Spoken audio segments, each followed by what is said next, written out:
ఇవ్వడానికి ఆయన ఒక అధికారం ఇచ్చాడు. దేవుని పిల్లలు అవ్వాలంటే ఏం కావాలండి? రక్షణ పొందుకోవాలి, విశ్వాసం ఉంచుకోవాలి, కష్టం వచ్చినప్పుడు ప్రార్థన చేసుకోవాలి, కార్యం జరిగినప్పుడు ప్రార్థన చేసుకోవాలి, శోధనలో ఉన్నప్పుడు కూడా ఏం చేయాలండి? ప్రార్థన చేసుకోవాలి. శోధన వస్తుందండి, కానీ బైబిల్లో దేవుడు చెప్పాడు, శోధన సహించువాడు ధన్యుడు అని చెప్పాడు. హల్లెలూయా. శోధన సహించువాడు ఏమని చెప్పాడు? ధన్యుడు. కనుక భూమి మీద మనుషులందరికీ కూడా శోధన వస్తుంది. కష్టం లేకుండా ఏ ఇల్లు ఉండదు.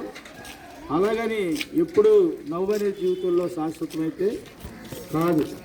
అందుకే ఒక పాట ఉంది, నవ్వుతూ బతకాలరా తమ్ముడు అని చెప్పేసి. ఎందుకు ఆ పాట రాశారంటే, జీవితంలో కొంతమంది రోజుకి ఏడుస్తూనే ఉంటారు. ఏదో దుఃఖం, ఏదో వేదన, ఏదో ఇబ్బంది వాళ్ళని కలిసివేస్తూ ఉంటుంది. కనుక వారు రోజుకి ఏడుస్తూ ఉంటారు. వారి జీవితంలో నవ్వు అనేటువంటిది కరువైపోతుంది. అలాంటి వారు నవ్వాలన్నా చాలా కష్టమే. ఎందుకంటే వారి జీవితంలో కష్టాలు అలుపుకొని ఉంటాయి, బాధలు చుట్టూ ఉంటాయి, శోధన వాళ్ళ ఇంటి నుంచి విడిచిపోదు. అలాంటి వారికి యేసుప్రభువు వారు చెప్పారు, దేవుని పిల్లలు అవ్వడానికి నన్ను నమ్ముకుంటే మీకు అధికారం ఇస్తానని చెప్పాడు. హల్లెలూయా.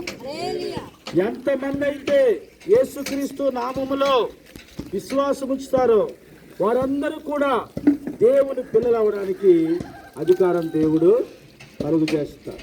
కనుక దేవుని పిల్లలు అవ్వాలంటే ఏ కష్టం అవసరం లేదండి.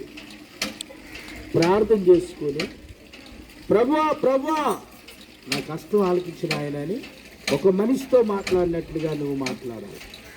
అలాగే ఎప్పుడైతే నువ్వు మాట్లాడతావో దేవుడు నీ ప్రార్థన ఆలకిస్తాడు. నీ ప్రార్థన ఆలకించి ఆయన నీకు విడుదల ఇస్తాడు. దీనికి కావాల్సింది ఏంటంటే నీ హృదయం కావాలి. నీ హృదయం కావాలి. దేవుడు ఏమడుగుతున్నాడంటే నీ హృదయం అడుగుతున్నాడు. ఆయనకి కావాల్సింది హృదయం. నీ హృదయంలో దేవునికి చోటిస్తే నువ్వు దేవుని బిడ్డగా మారుతావు. నీ హృదయంలో దేవునికి చోటిస్తే దేవుని బిడ్డగా నువ్వు మారడానికి అవకాశం ఉంటుంది.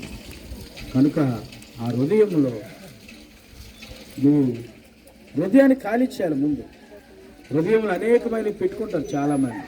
అవన్నీ కూడా తీసివేసి హృదయాన్ని ఖాళీ చేసి దేవుణ్ణి పెట్టుకోవడం మొదలెట్టి అప్పుడు నువ్వు దేవుని బిడ్డగా మారుతావు.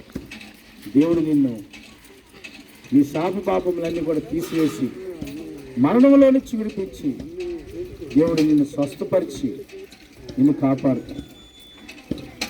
కనుక దేవుని బిడ్డగా మారాలంటే నీ హృదయం దేవునికి ఇచ్చి చూడమన్నాడు. ఏమన్నాడు? ఇచ్చి చూడమన్నాడు. ఏంటి అంటే హృదయం దేవునికి ఇవ్వాలి. ఈ హృదయమే దేవుని దేవాలయం. ఇలాంటి హృదయాన్ని మానవుడు ఈరోజు ఏం చేస్తున్నాడు? పాడు చేసుకుంటున్నాడు. ఎలాగా? అనేక రకమైనటువంటి కలుషితమైన మత్తు పదార్థాలకు అలవాటు పడితే హృదయం పాడైపోతుంది. దయచేసి ప్రియమైన సహోదరి సహోదరుడా, నీ హృదయము దేవునికి ఇచ్చి చూడు. నీకు మనశ్శాంతి దేవున కలుగుతుంది. కనుక హృదయము దేవుడిది కనుక దేవుడికి ఇవ్వాలి. ఎప్పుడైతే హృదయం దేవుడికి ఇస్తావో నీకు ప్రశాంతత దొరుకుతుంది. నువ్వు ధైర్యంగా జీవించగలుగుతావు. లేకపోతే ఆ హృదయము పాపము ఎప్పుడు కూడా ఉంటుంది. ఆ పాపం నుంచి విడుదల పొందాలంటే యేసు యొద్దకి రావాలి. యేసు యొద్దకు వచ్చినప్పుడు నీ పాపాలన్నీ కూడా క్షమించబడతాయి. నువ్వు దేవుని బిడ్డగా మార్చబడతావు. దేవుడి మాటలు దీవించుగా. ఆమేన్. వాస్తవం.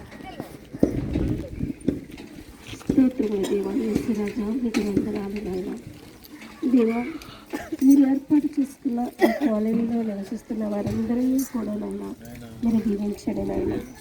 దేవా, వారి హృదయాలు నాయన తండ్రి మీకు దూరంగా ఉన్నాయి. దేవా, అయినప్పటికీ కూడా వారి హృదయాల్లో కొలువై ఉన్న దేవుడు అయ్యాను. దేవా, పిలిస్తే పలికే దేవుడు నాయన తండ్రి. దేవా నాయన, ఈ యొక్క నాయన తండ్రి ప్రభా కాలనీలోనే నాయన తండ్రి మేమందరం ఉన్నది. మేమందరము ఉన్న చోట నాయన తండ్రి ప్రభా మహిమ ఉంటుందయ్యా. మీ మహిమతోటి నన్ను తండ్రి ప్రభా ఇక్కడ నివసిస్తున్న ప్రతి కుటుంబాన్ని కూడా మీరు దీవించి ఆశీర్వదించండి.